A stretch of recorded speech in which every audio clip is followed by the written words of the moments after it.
Bonjour et bienvenue dans ce 4e épisode des podcasts, donc la vie d'un dessinateur. Aujourd'hui, je vous propose de continuer dans l'avancement et le test. Donc, dessinateur, on a vu que dans le premier, on commençait avec un diplôme. Il n'est pas forcément nécessaire d'avoir un bac plus 2 ou un bac plus 5, loin de là. C'est la motivation qui compte et c'est se former et évoluer qui est important. Deuxième point qu'on avait vu, c'était le commencement pour vraiment débuter et faire ses armes. Troisième point, donc troisième épisode, on avait vu vraiment le fait d'évoluer et de commencer à devenir un dessinateur projeteur un peu plus expérimenté. Dans ce quatrième point, ce qui est important, c'est de rappeler que il y a beaucoup de normes à maîtriser et on va devoir vraiment évoluer.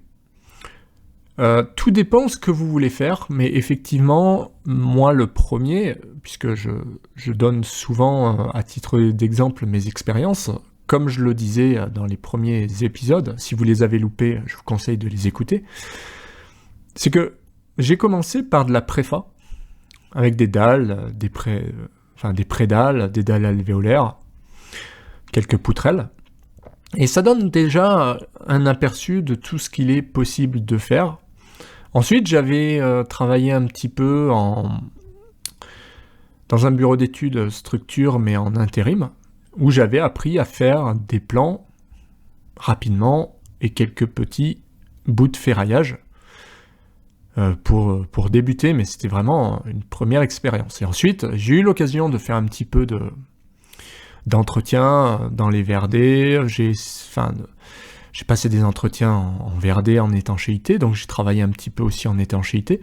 J'ai testé un petit peu tout ce qu'il était possible de faire, même si moi je suis resté quand même dans la structure. Mais n'empêche que je me suis renseigné sur l'architecture, je me suis renseigné un petit peu sur tout ce qu'il existait.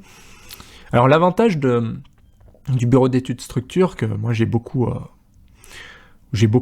aimé, j'en ai toujours beaucoup fait encore aujourd'hui, c'est que vous voyez tous les plans. Vous voyez des escaliers, vous voyez des ascenseurs, vous voyez des plans d'étancheurs, vous voyez des plans CVC, plombier, électricité, qu'est-ce que vous voyez? Tout en fait, même aménagement, berlinoise, vous avez de tout. Et vous apprenez toutes les méthodes constructives finalement, et comme vous travaillez aussi avec des ingénieurs, vous apprenez un petit peu à calculer, vous pouvez vraiment tout faire. Donc ça, c'est vraiment intéressant.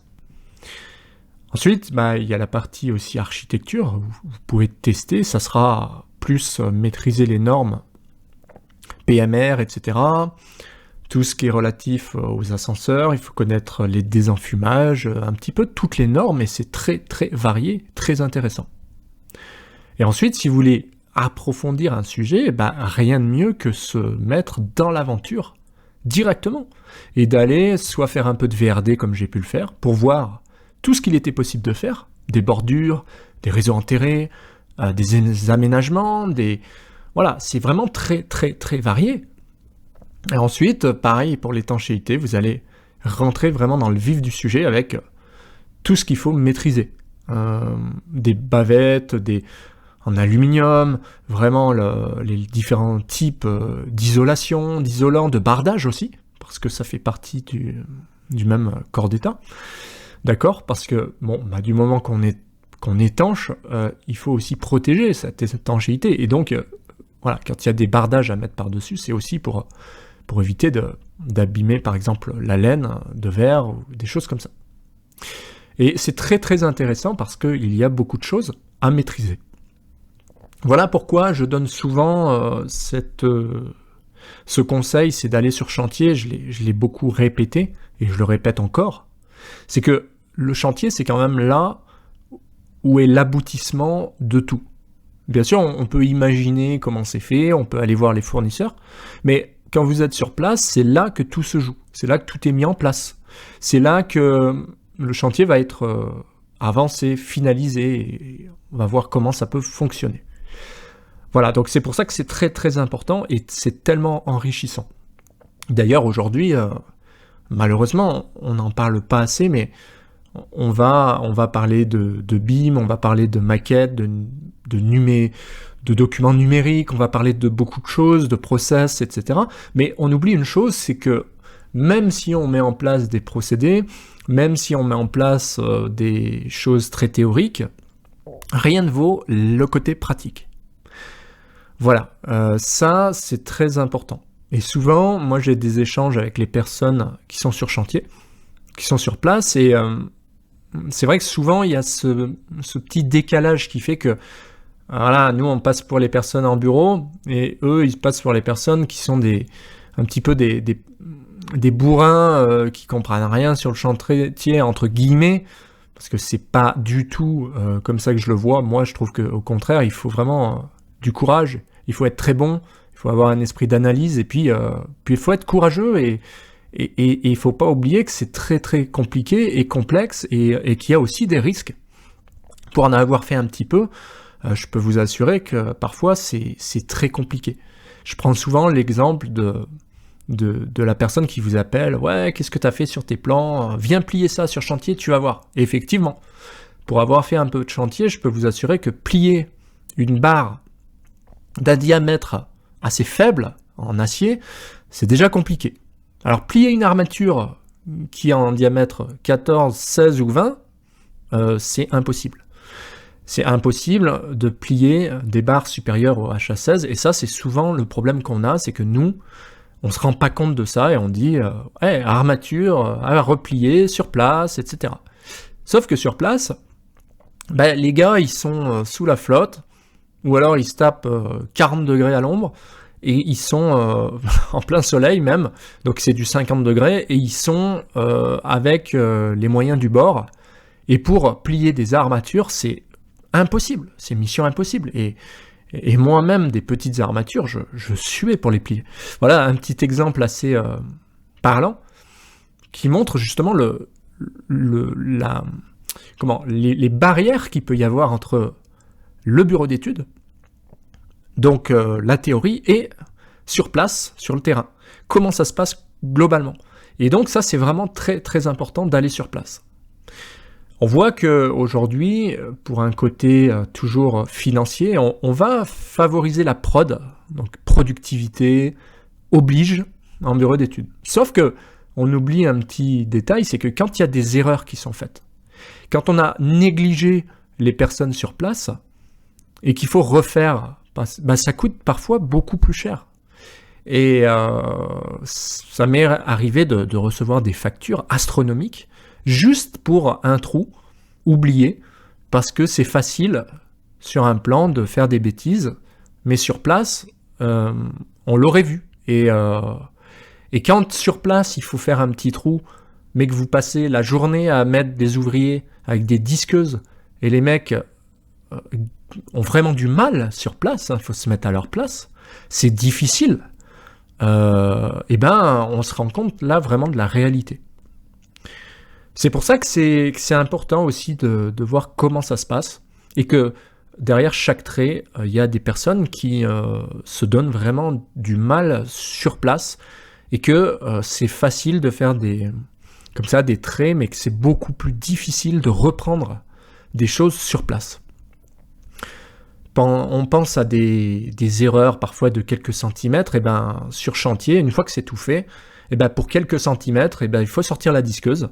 Ça prend des heures, et parfois il faut refaire des renforts, il faut remettre des barres d'acier qui sont scellées. Voilà, donc ça prend vraiment beaucoup de temps. Et c'est des choses qui auraient pu être évitées, pour peu qu'on ait mis les pieds sur place et qu'on ait communiqué peut-être mieux ou plus. Voilà ce qui est intéressant aussi pour un dessinateur projeteur, ou un ingénieur, ou n'importe qui, de vraiment comprendre que on est une équipe dans le bâtiment, et que pour évoluer, il faut aussi comprendre ce que font les autres. Voilà pourquoi cet épisode est important. C'est vraiment d'avancer et de tester toute sa vie. Je le dis souvent, c'est comme quand on passe le permis, ça ne veut pas dire qu'on sait conduire, c'est surtout le début. c'est le début de la vie d'un conducteur. Et ben c'est pareil pour un dessinateur ou un ingénieur. C'est pas parce qu'il est diplômé et qu'il commence à travailler qu'il sait tout faire. Au contraire, on apprend toute sa vie. Et c'est ça qui est le plus important. Voilà, pourquoi je fais ce podcast, c'est justement pour vous motiver et partager cette expérience avec vous. Donc si vous voulez aller plus loin, vous savez qu'il y a aussi un mentorat. Alors qu'est-ce que c'est qu'un mentorat ?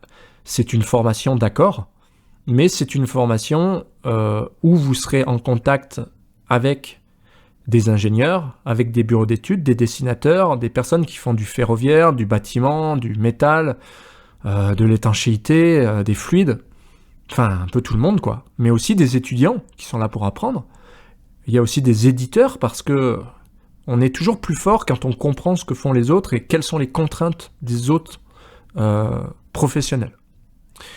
Voilà pourquoi j'ai créé ce mentorat. Et si vous voulez le rejoindre, bien sûr, vous êtes les bienvenus. Je vous encourage à continuer et à écouter tous les podcasts parce que c'est très intéressant et ça vous permet de vous motiver et de les écouter aussi à votre rythme et quand vous voulez, sans forcément avoir besoin de regarder des vidéos, même si j'ai beaucoup de vidéos sur la chaîne. Mais l'avantage du mentorat, c'est également cette idée d'entraide et de direct qu'on fait entre nous pour parler, pour partager, pour poser des questions. Et ça n'a pas de prix aujourd'hui. Il y a également des offres, on partage des missions, des défis, des astuces, des jeux. Et tout ça, c'est vraiment motivant aujourd'hui. Et c'est ce qui manque en général dans toutes les formations, parce que vous trouvez des formations théoriques, mais est-ce que vous pensez que ça va vous servir vraiment ? Parce que quand vous êtes sur place et que votre responsable BE vous tient tête alors que finalement il a jamais mis les pieds dehors et que peut-être qu'il fait des erreurs aussi, eh bien quand vous êtes capable d'être formé et de tenir tête, je peux vous assurer que ça changera votre vie. Aussi, quand vous avez les bonnes méthodes, vous savez que il est nécessaire de réfléchir, à faire des gabarits, à utiliser les bons outils, eh bien, de la même manière, vous serez capable vraiment d'avancer et de proposer des alternatives fiables. Et même par rapport aux logiciels. Les logiciels qu'on utilise ne sont pas toujours les meilleurs. Il y a des logiciels que je donne dans le mentorat qui sont gratuits, mais qui sont très bons. Tout dépend de ce qu'on veut faire avec. Et pareil, certains utilisent des logiciels complexes, mais pour des projets qui ne sont pas forcément adaptés. Donc tout ça nous fait réfléchir et nous fait avancer, tout simplement. Donc, encore, merci pour avoir suivi cet épisode. Dans le prochain épisode, je vous parlerai des aspects d'intégration et du côté technique du bureau d'études, concrètement, qu'est-ce que c'est et qu'est-ce qu'on attend de vous. Voilà, donc merci. Pensez à mettre un petit pouce bleu pour encourager la chaîne et booster l'algorithme. Commentez aussi, ça aide bien. N'hésitez pas à partager et surtout, je vous encourage à rester et à cliquer sur le lien que je vous mettrai, c'est pour voir les autres playlists, enfin les autres podcasts en fait. Et comme ça, vous pourrez vraiment apprendre de A à Z sur l'environnement du dessinateur projeteur avec des cas concrets et vraiment du vécu, puisque ça fait plus de 20 ans que je suis dans le bâtiment. Voilà, en tout cas, je vous remercie et je vous dis à très vite.